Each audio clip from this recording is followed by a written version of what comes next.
সঞ্জয় আর দিয়ার অনেক বছরের সম্পর্ক। খুব তাড়াতাড়ি তারা বিয়েও করতে চলেছিল। একদিন হঠাৎই দিয়া তাকে ফোন করে এমন কিছু বলে, হ্যালো, তুমি কোথায়? হ্যাঁ বলো। আমি প্রেগনেন্ট। কি? হ্যাঁ, তুমি তাড়াতাড়ি এসো। কি বলছো? না, বলছি ঠিকই বলছি। আচ্ছা ঠিক আছে, দাদা আমি আসছি। এসো, আমি ওয়েট করছি। সঞ্জয় ভাবতে থাকে যে এখন সে কি করবে, কারণ সে তাকে ভালোবাসে, তাকে বিয়েও করবে, কিন্তু হঠাৎ করে এরকম কি একটা ঘটে গেল, সে কিছুতেই কিছু বুঝতে পারছিল না। আর অন্যদিকে দিয়া সঞ্জয়ের জন্য অপেক্ষা করছিল অনেকক্ষণ ধরে। হ্যাঁ বলো।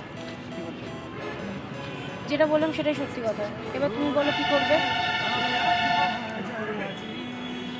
কি বা করবো?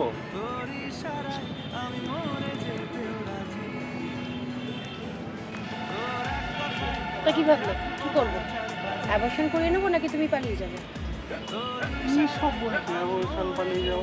আমি ভাবছি কিভাবে তোমায় বিয়ে করা যায়। আজকে রাতে নিয়ে পালাবো না কি? বাড়িতে কি বলবো সেটাই ভাবছি।